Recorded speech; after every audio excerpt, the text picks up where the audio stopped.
ከምግብ ዘይት ጋር በተያያዘ አምራቾች የሚሰሩት አስደንጋጭ መረጃ ወጣ።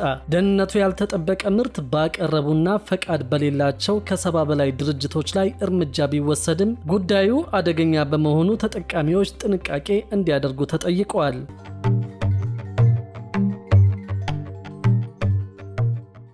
ከምግብ ዘይት ጋር በተያያዘ አምራቾች የሚሰሩት አስደንጋጭ መረጃ ወጣ። ደህንነቱ ያልተጠበቀ ምርት ባቀረቡና ፈቃድ በሌላቸው ከ70 በላይ ድርጅቶች ላይ እርምጃ ቢወሰድም ጉዳዩ አደገኛ በመሆኑ ተጠቃሚዎች ጥንቃቄ እንዲያደርጉ ተጠይቀዋል። በዚህም መሰረት የምግብ ዘይት ላይ ያልተፈቀደ ኬሚካል በመጨመር ቀለሙን የሚያስተካክሉ አምራቾች መኖራቸውን ሰምተናል። ጤና ላይ ጉዳት የሚያስከትልና ጥራት የጎደለው የምግብ ዘይት ምርት ላይ እንደ ሃይድሮጅኔት ያሉ ኬሚካሎችን በመጨመር ጥራት ያለው በማስመሰል ለገበያ የሚያቀርቡ ህገወጦችን ለመቆጣጠር የሚያስችል አዲስ ስርዓት መዘርጋቱን የኢትዮጵያ ምግብና መድኃኒት ባለስልጣን አስታወቀ። አንዳንድ አምራች ድርጅቶችና ነጋዴዎች ጥራት የጎደለው ምርታቸው ጥራት ካለው ምርት ጋር በመልክ እንዲመሳሰል ለማድረግ ለምግብ ግብዓትነት እንዲውል ያልተፈቀደ ቀለም እንደሚጨምሩ ደርሼበታለሁ ነው ያለው ተቋሙ።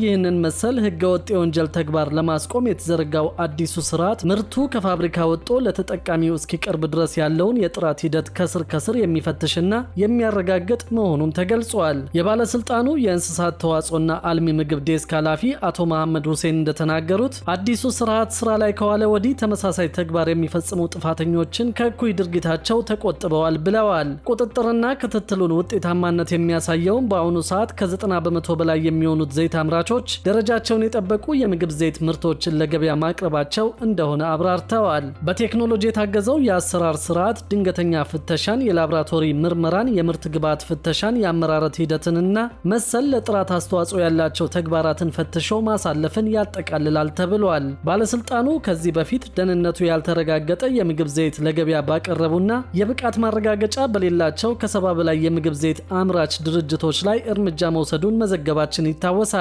የህብረተሰቡን ጤና የሚጎዱ እንዲህ አይነት ህገወጥ ተግባራትን ሙሉ ለሙሉ ለመቆጣጠር ዜጎች ህገወጥ ተግባራትን ለማጋለጥ ጥቆማ በመስጠት እንዲተባበሩም ኃላፊው አሳስበዋል። ከዚሁ ጋር በተያያዘ በምግብ ዘይት ምርት ላይ የዋጋ ጭማሪ የሚያስደርግ የአቅርቦት እጥረት አለመኖሩ ተገልጿል። በምግብ ዘይት ምርት ላይ የአቅርቦት እጥረት አለመኖሩን የአዲስ አበባ ከተማ አስተዳደር ንግድ ቢሮ ነው ያስታወቀው። ከቅርብ ጊዜያት ወዲህ በተለይም በመዲናዋ አዲስ አበባ ከተማ በምግብ ዘይት ምርት ላይ የዋጋ ጭማሪ መታየቱ ይታወቃል። በምግብ ዘይት ምርት ላይ የዋጋ ጭማሪ እንዲኖር የሚያስችል የአቅርቦት እጥረት አለመኖሩን የአዲስ አበባ ንግድ ቢሮ የኮሚኒኬሽን ዳይሬክተር የሆኑት አቶ አሸናፊ ብርሃኑ ተናግረዋል። አክለውም በሰንበት የገበያ ማዕከላት ላይ የዘይት ምርት በ1364 ብር እየተሸጠ እንደሚገኝ ጠቁመዋል። የምግብ ዘይት ምርት በሰንበት ገበያና በገበያ ማዕከላት በቅናሽ እንዲሸጥ የሚደረግበት የገበያ ስርዓት መኖሩንም ገልጸዋል። የኮሚኒኬሽን ዳይሬክተሩ አክለውም ከአቅርቦት በተጨማሪ በምርት ጥራት ላይ ትኩረት ተሰጥቶ እየተሰራ መሆኑን በመግለጽ በምርት አቅርቦት ላይ እጥረት እንዳይፈጠርም የአዲስ አበባ ንግድ ቢሮ ከክልሎች ጋር በጋራ